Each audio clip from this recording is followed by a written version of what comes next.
Okay, well, good Friday morning, New York Jet fans and NFL fans. It is January 13th, 2023, 7:02 a.m. And yes, Friday the 13th, which kind of sums up the Jets season, a horror story ending. And we'll get all into that. We'll also get into um, the face of the team going forward, the future of Zach Wilson, um, coaching, grading, and things like that, as well as what the NFL is calling Super Wildcard Weekend. Of course, this year they added in the other teams that can make the playoffs. So each division usually, or each conference, I should say, usually has two wild card games on wild card weekend. This year they have three. Um, I want to say there's three Saturday, two Sunday, and one Monday. Is that right? No, or three Saturday, three Saturday, three Sunday, one Monday. Anyway, we'll go over that. Um, but let's start with first some great news. That young man out of Buffalo who suffered a cardiac arrest on the field almost 10 days ago is home in Buffalo, out of the hospital and recuperating, and thank God for that. And hopefully he get back to you know uh, his the health prior to him having that incident, and going forward. All right, so where do we start? I'm not going to do grades yet. What I want to start with is current news with the New York Jets. Wednesday, there was a rumor that Mike LaFleur, offensive coordinator, was going to be fired. That came out very early in the morning. Um, then it was also the news was tweeted. This is coming from beat writers and NFL reporters that no, he hasn't been fired. And then about 4 to 6 hours later, they said Mike LaFleur and the New York Jets organization parted ways mutually. So here's the backstory on it that I'm aware of. Okay, Robert Saleh and Mike LaFleur um, have a good relationship, a friendship, um, because Saleh actually, um, I don't know if he knew LaFleur through his brother, with his brother, and then we're on another team. Whatever it was, they knew each other. They were friends. He didn't want to get rid of him. Woody Johnson, the owner, who, listen, I'm not going to say anything bad about Woody Johnson. I'm not going to say anything negative about him. Does he have, negative ways about him when he runs a team? Yeah. Does he have positive ways? Yes. The man opens his checkbook and will sign anyone that the GM tells him to sign. Um, so, I'm not going to bash Woody, but Woody felt that Mike LaFleur was a negative towards the offense and Zach Wilson, and I'll get to the Zach Wilson portion of this as well. I think he went to Robert Saleh, told him to fire him. I think Saleh was fighting for LaFleur's job. Now, this is all my opinion from what the reports were coming out. Saleh then told LaFleur, instead of me firing you, why don't we part ways because this is what's going on. And that's what they did. Reports came out later on that other teams were looking for LaFleur. I think the Houston Texans are interested in LaFleur to go there and whatnot. And Robert Saleh said, I don't want to hold you back from any type of opportunity. That's fine. My opinion on Mike LaFleur, he wasn't creative enough with Zach. He did not develop Zach. And I think he was in over his head with this offense. Now, that's not to say he can't go someplace else and thrive. That usually happens when you leave the Jets. But looking at the four quarterbacks that actually threw passes for the Jets this year, Flacco, pocket passer, went 1-2. He could have easily, early in the season, could easily have went 0-3. He had that miraculous game against the Browns. Zach through a stretch went 5-2. Mike White went 1-2 at one point. It was a Braxton Berrios catch away from beating the Vikings and a literally leaping C.J. Mosley play away from possibly stealing one in Buffalo. Strevler came in, ran some gadget plays, threw some passes. His release reminds me of Tim Tebow. Behind the head and then coming this way. So I remember watching the Jacksonville game Thursday night, um, and tweeting and texting with my cousins, and my buddy George, my good friend George, said, I don't think it's the offensive coordinator because, you know, look how Flacco was able to perform. Look how Mike White was able to perform. Even look how Streveler's using what he's given. Zach Wilson just couldn't do it. Well, on the season as a whole, all the quarterbacks were struggling with this offense. Flacco's a pocket passer, not mobile. You know, Zach Wilson is not a pocket passer. What do? They keep him in the pocket 90% of his passes. No real gadget plays, and I know my cousin Mikey said, they use some gadget plays with Mike White because now Mike White has more trust from the offensive coordinator, and the defense is giving him more respect than they would Zach. But from game 1 to game 17, LaFleur never impressed me with any of the game plays or calling he played. The games that they won, other than the Miami game, where the defense put up 40 points, or 38 points, not 40 because it did the safety also. I'm sorry. The offense put up 38 points, the defense put up 2 points. I never said, wow, this offense is just going to be clicking. Even against Green Bay, with the running back, with Hall, before he went down, it was never about the quarterback really making plays. Mike White had 3 touchdowns against the Bears, a depleted Bears team. So LaFleur goes. Now you say, all right, so Zach, who struggled for 2 years, now has to have a new offensive coordinator. Well, maybe Zach's not going to be here. Again, reports coming out. Again, I don't have inside information, but reports coming out is that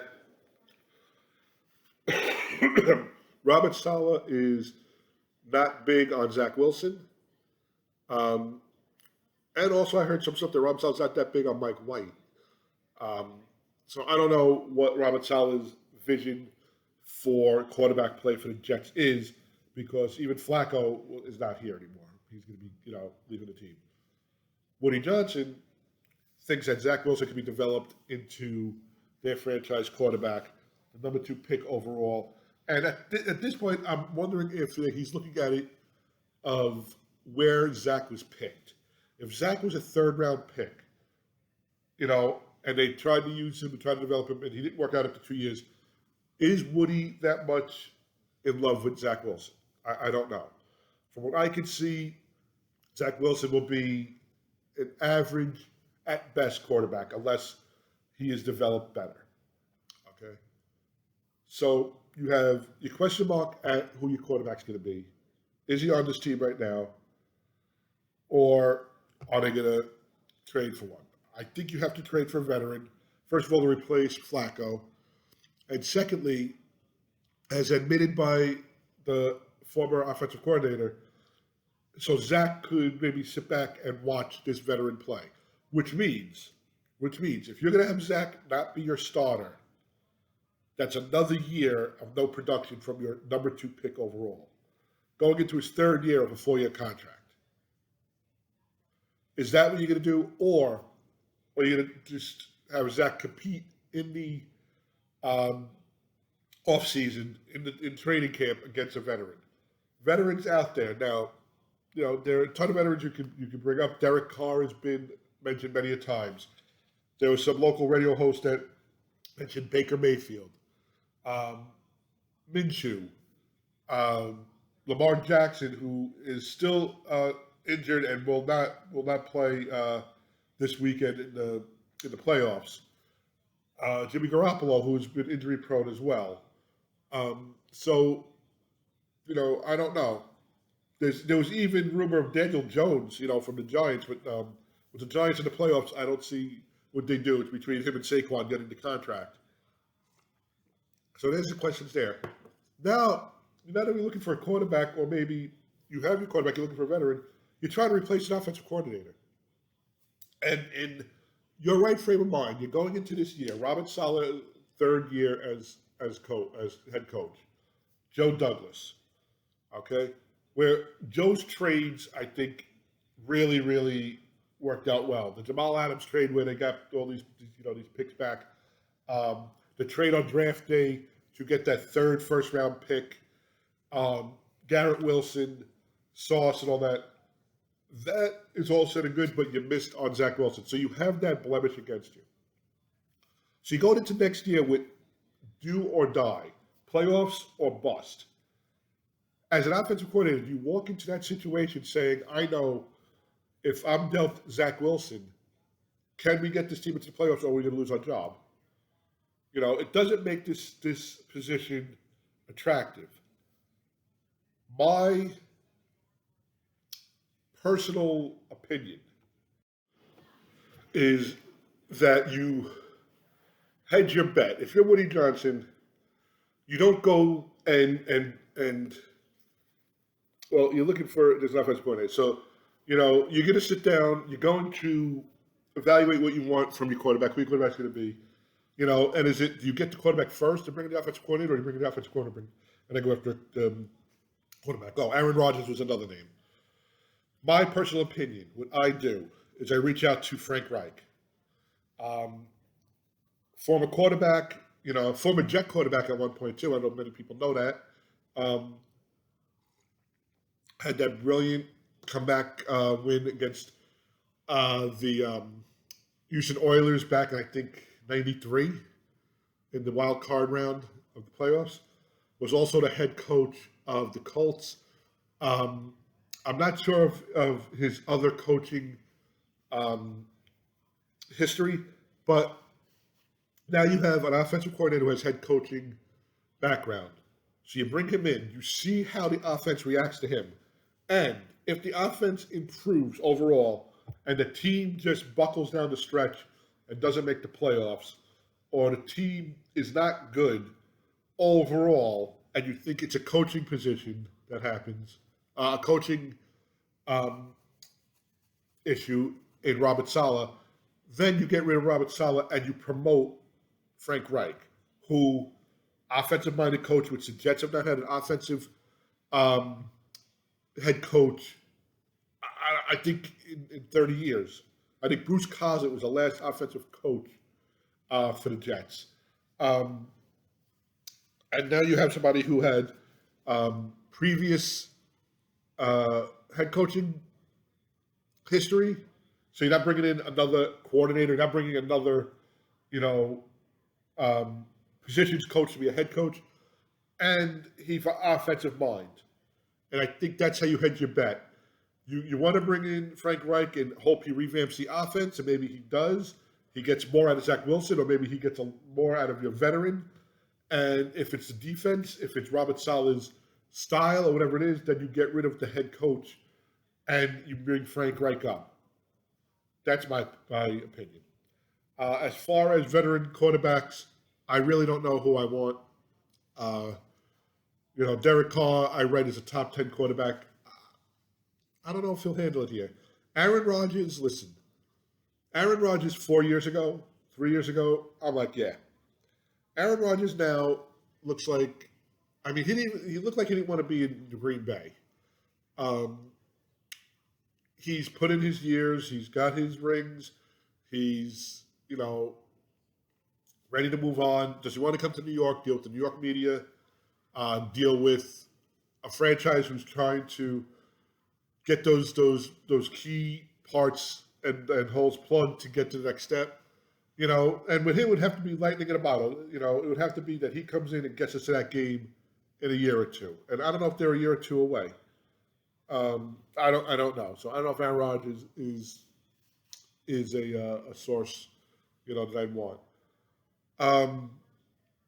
So that's the offensive situation. That is the coaching situation for the offensive coordinator for the Jets. So let's talk grades. Listen, early on in the season, you're 6-3, you're 7-4. You're looking at maybe you have coach of the year. You're looking at possible postseason game. You're looking at possibly hosting a postseason game and maybe winning the division.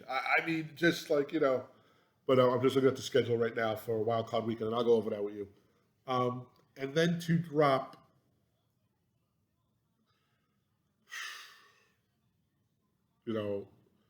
6 out of the last 7, and the last 3 games not score touchdowns is a colossal failure. So overall, for the offense, and I'm going to grade it on a curve because they did lose their right tackle 3 times. AVT they lost. They lost Brees Hall. Um, you know, I just, I would have gave them a D minus. I'm going to give them a D plus. They won games, some of the games that they had to win. They looked good in some of the games, but there were games that they just looked atrocious. So they're going to get a D plus. Um, on the defensive side of the ball, there was a stretch there where they were called the best defense in the league, championship defense, and then they go and the Lions, march down the field with them on a play that redirects to the left or to the right to the defense, and they can't catch up. Um, they let Minnesota go up and down the field on them. They let um, Jacksonville, you know, just go up and down the field on them and move the ball on them. And if you would have asked me in November, grade them, I'm saying B plus, maybe A minus. They get into the quarterback without blitzing. Then they go stretches of games without blitzing at all, not get to the quarterback. So, why not blitz? So I'm going to give the defense a C because they kept the Jets in the game. Of all 17 games, I'm going to say they kept the Jets in every game except for game 1 and game 3 with the Ravens and the Bengals. And then other games, there were plays later on in the games that caused them to lose that game. So I'm going to give them a C because there was a stretch there where they looked brilliant. Special teams. There were times when special teams was very good. Onside kick against Cleveland. 60-yard field goal, 58-yard field goal, 53-yard field goal in the wind, in rain. Then there were times when you had a 28-yard net punt. I'm going to give special teams a C as well. They were not the cause of all their problems, but they were also not the solution to all their problems. Coaching. Like I said, November, a week before Thanksgiving, 2 weeks before Thanksgiving, you're talking maybe coach of the year. D plus. I can't give them a C because I don't think they were average. I think they mishandled the quarterback situation once they benched Zach. If you were going to bench Zach, you maybe pull him in that New England game in New England when it's 3-3 and he's skipping the ball 4 yards away. And I think you lost the locker room. I'm sorry, you didn't lose. I think you lost Zach when the locker room started wearing Zach Wilson shirts and they wore the Mighty Duck shirts and whatnot. And I think that's all great that they supported Mike White, but Mike White was a play away from Zach being the number one again, or Flacco being the number one again, and that's what happened. So I think Salah at one point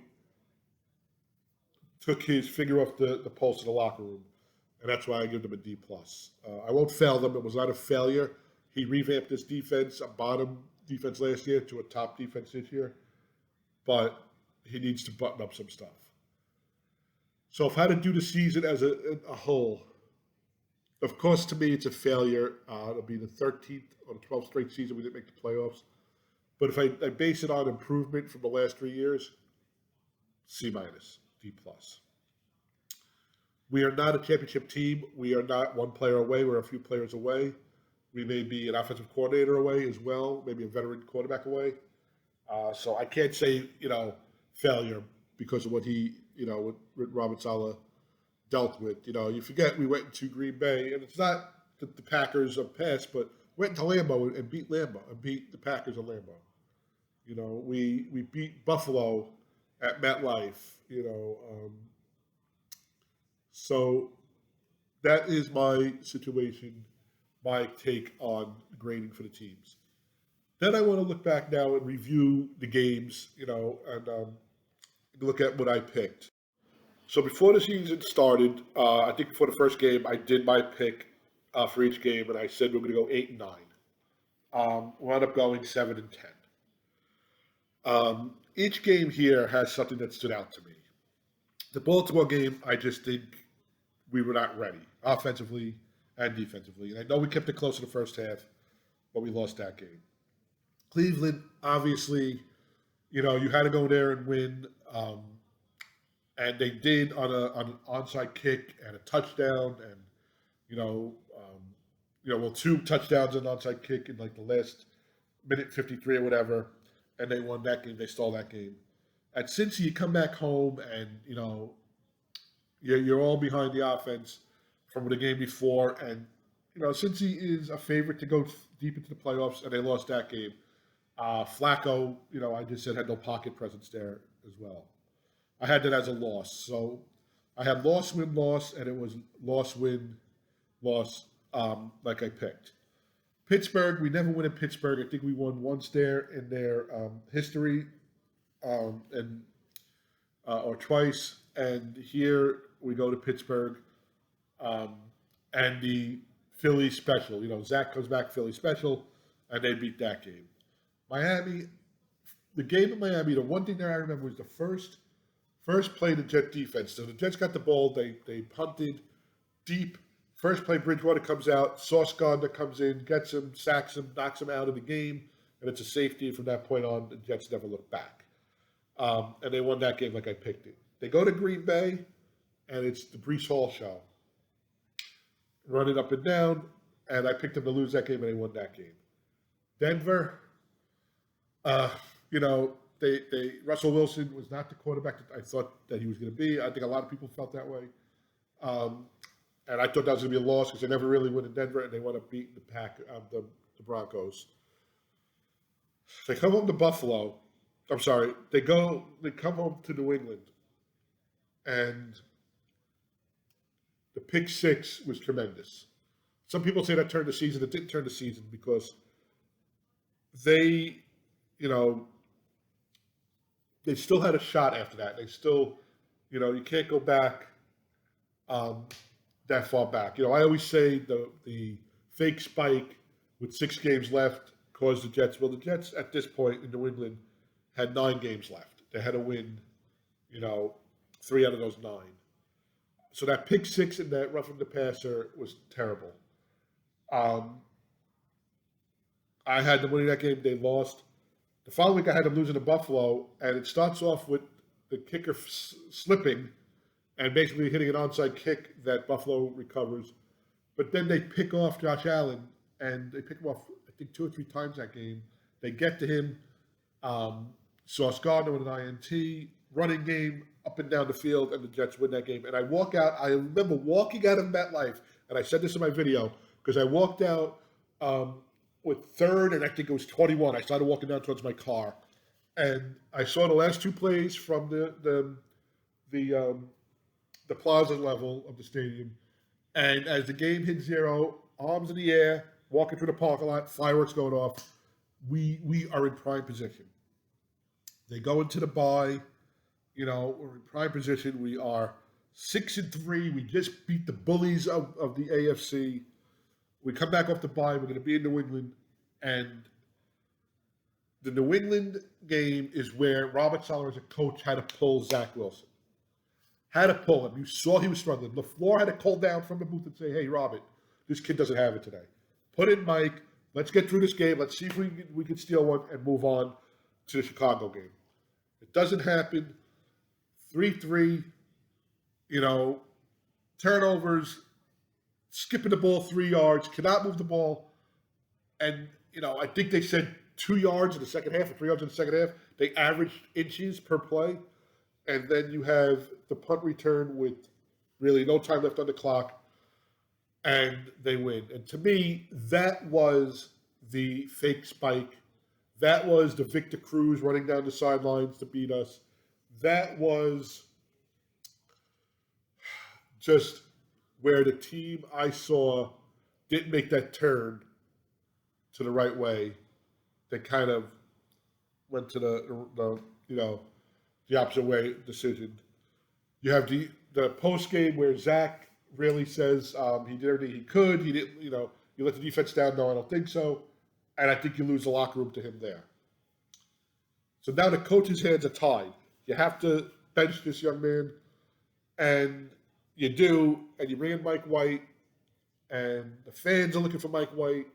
The fans are cheering. It's a rainy day, and they're playing Chicago with Mike White. First 3 drives, I think, throws touchdown passes. Mike White's going to come in here to save this season, and now you're at 7-4, and in hindsight, they just needed 2 wins. Okay, out of the last 6 games, they go to Minnesota, a team that's won, I think, 12 games by 1 score or less. I'm sorry, by 1 score. Whether it's a field goal or touchdown. They go head-to-head the first half. I think they hit 4 field goals. No touchdowns. Mike White threw a pick to start the game that bounced off one of his receiver's shoulders, but moved the ball, and then Braxton Berrios on 4th and goal with the game ending drops a pass. He should have caught it. It wasn't a perfect pass, but it hit him. He should have caught it. And to me, season done at that point. Punt return the week before now, or 2 weeks before now, this done. You go to Buffalo, and you're going hand in hand with Buffalo. First of all, it's going to be 0-0 or maybe 3-0 Buffalo going into the half. And C.J. Mosley, that they know Buffalo's not going to run a play. They're going to try to drive offsides, flies offsides, gives them an extra play, extra 7 downs. They score a touchdown, 7-0 at the half. Jets tie it, and then they just can't do anything afterwards. They actually get a safety on a block punt. They get an extra possession that's fumbled away by the running back, and the Jets lose that game. And now you lost another divisional game. Come home, thinking they're going to play Detroit, the Lions. All right. Sloppy game. First of all, perfectly set weather, not cold. For this time of the year, sun is out, not really windy, and the Jets come back. Zach Wilson, now because Mike White can't be cleared to play because of broken ribs against Buffalo, and Zach actually gets them down to take the lead on a touchdown late mid-4th quarter. Then with time running out, Jets in the lead, and you're like, all right, let's try to hold the Lions here. They have to score. It's 4th and forever, and I'm sorry, it wasn't 4th forever. It was 4th and I think 1 or 2. And everybody's looking run. Jets defense looking run. Everybody goes to the left.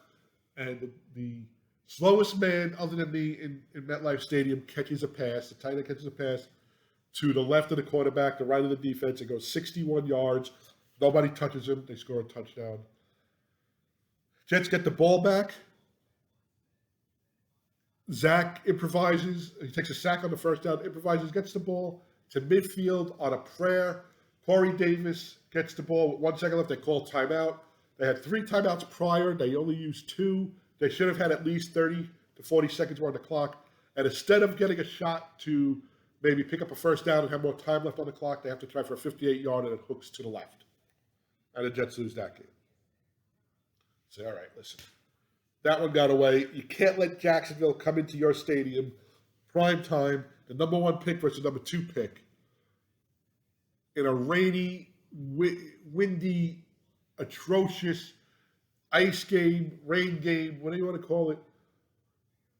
The Jet defense sacks Trevor Lawrence. They recover a fumble, and they lose 3 yards on offense and set up for a field goal, and that's it. And that goes their stretch of not scoring a touchdown in 3 games. They go to Seattle, a game where they find out they got to win the last 2 to make the postseason, and the Patriots have to lose 1 game, while the Patriots win the early game, the 1 o'clock game. So you're like, all right, you have to win. You have to win. Regardless of what the Patriots did, you have to win. First game, play from scrimmage, running back for the Seattle Seahawks goes 63 yards. And then the Jets defense just gives up the touchdown. They don't do anything there.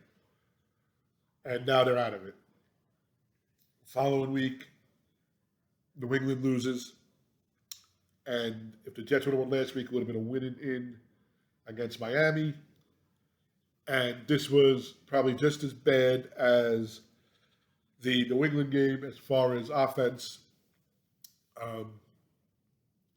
The Jets put up 6 points. The Dolphins put up 9 points. It's 9-6. The Jets have one last shot. Flacco at the quarterback is now they bench Zach Wilson again. Mike White can't play. And on the last play, they do a little razzle-dazzle, a little back and forth. And in Jet way, it winds up being a safety as time runs out. It's an 11-6 loss to the Dolphins. No touchdowns the last 3 games. And the spread was 3.5. So from 9-6, if you had the Jets getting plus 3.5, you won, to the Jets getting a safety against them, and they lose. And they end up 7-10.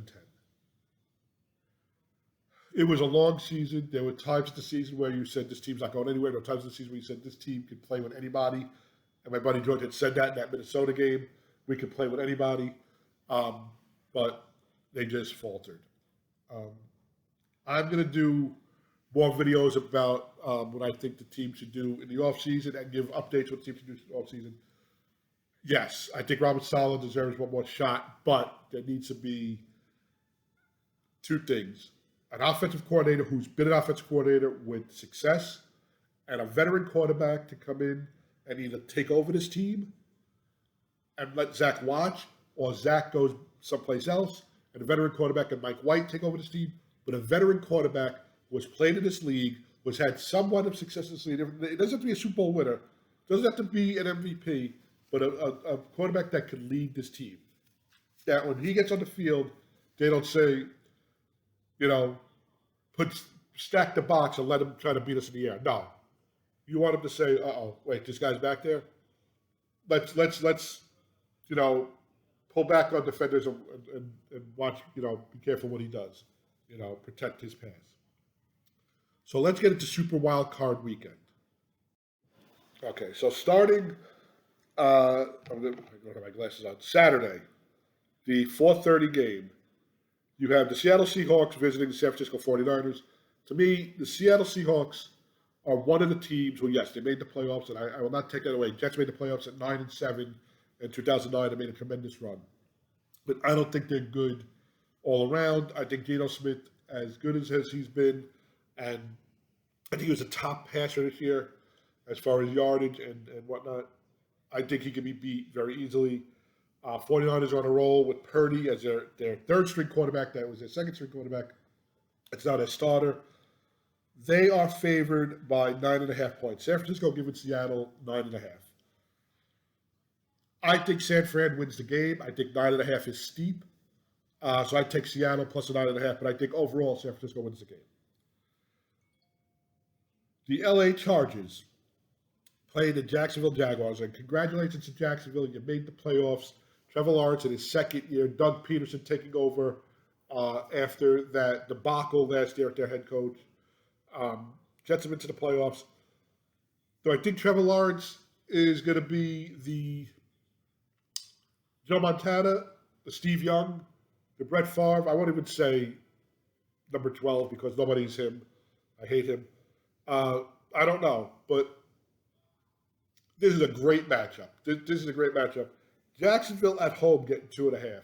So that shows, they feel that, they're probably a 5.5 point underdog, maybe because as a as a home team, you usually get 3 points.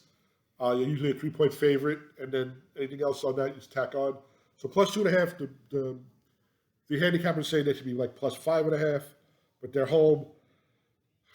2.5 is close. I don't know if Jacksonville could pull that out, but I'm going to pick Jacksonville getting the 2.5, and I think Jacksonville wins the game. And I'm hoping Jacksonville wins the game. That's not more than what the Jets fans want to hear, that the number 2 pick won his first home playoff game. Sunday at 1 o'clock, Buffalo, Miami. Miami with, I think, Teddy Bridgewater going on Sunday. I'm not sure if it's him or the kid. It's not Tua because he's not been cleared. in Buffalo. Buffalo giving 13.5 points, almost a 2-touchdown extra point um, favorite. I'm not sure of the weather up there, but Buffalo this time of the year is not a great place to play. Uh, Listen, Buffalo wins this game. 13.5 is a lot of points. Uh, I take Buffalo plus minus 13.5. I think you're looking at, and I haven't given scores to the other ones. I think you're looking at 24-3, 24-6. Buffalo, maybe 24-10, but 13.5. Buffalo covers. Then you got the other game that you want to stick it to the Jets, and that's the Giants at Minnesota. That is the 4:30 game. Listen, Giants won the games they had to win. Their running game came back. Daniel Jones made some plays. They're playing Minnesota. Minnesota, I think, won 13 games this year. I'm not sure of their record. To me, Minnesota is like the Seattle Seahawks. I take nothing away from them. They ran away with their division. They won the games at home. They came back when they needed to come back and win games. They beat you by one score. They won. You can't take away wins. Wins are wins. That's your record. I don't think they are that strong of a team. I don't see them going deep. The Giants are getting 3 points. So Minnesota -3 at home is basically a push. So who's going to pick them? Look,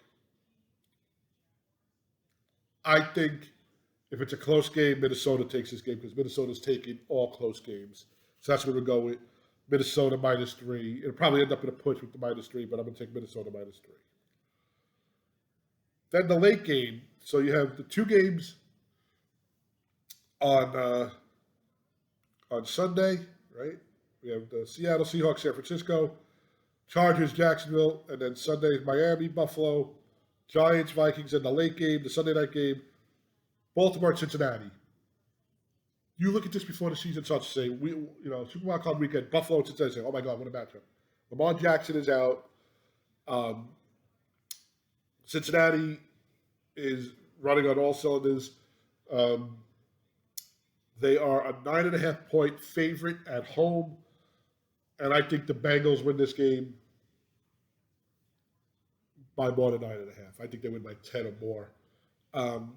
So the Bengals -9.5 over the Ravens, I take. Unless the Ravens defense gets to Burrow and picks them off and knocks them out, Ravens pull this game out. Bengals win this game easily. Then the Monday night game. The Dallas Cowboys, which was a team you heard about the first 10, 11 weeks of the season through Thanksgiving, and then kind of went downhill a little bit. You have Dak, you have Zeke, you have the Dallas team that hasn't won a playoff game, I think, since Troy Aikman has been their quarterback. I know Romo lost. And they are going to, guess where? Tampa Bay. Our old friend Todd Bowles, our even older friend, Tom Brady. They win the division. The Buccaneers are 2.5 point favorites at home. I think the Cowboys win this game. I like Brady in the postseason, but I think the Cowboys win this game. If they get to Brady, they win. So there you go. Seattle, San Fran. San Fran -9.5. Jacksonville getting to 2.5, although I think they went out. Buffalo -13.5. Minnesota -3, even though that game I can't pick, who that would be. Cincinnati -9.5, and the Cowboys -2.5. Tampa Bay is actually a home dog. So that's it. We are the Takeoff. Please like this video. Please subscribe to us. We're on Twitter. You can reach out to us. The Twitter handle is @TheJetsTakeoff. You can email us at thejetsTakeoff@gmail.com. We are on Facebook. The Takeoff is the Facebook page. And, of course, on YouTube. The account is The Takeoff. The channel for the account is @TheJetsTakeoff. Retweet us. Give us your comments. What do you think about the offseason? Where the Jets should go? What the Jets should do? Should Saleh still have a job? Who do you replace LaFleur with? Who's your quarterback? We have a lot of time to go through that and hash through all that. And I hope it's not a long off season. But have a great weekend. Have a blessed weekend, a blessed weekend, however you say it. Enjoy Super Wildcard weekend. A full weekend of games, 2 Saturday, 3 Sunday, 1 Monday. I'm looking forward to that Monday night game postseason. Monday night games are usually, your nationally televised game, your night games during the week are usually, energetic because you're the only game on. The playoffs are the only game on at that time, but Monday night you're just, you're just in the spotlight as well because all the games are over at that point. Take care, and we'll talk to you soon.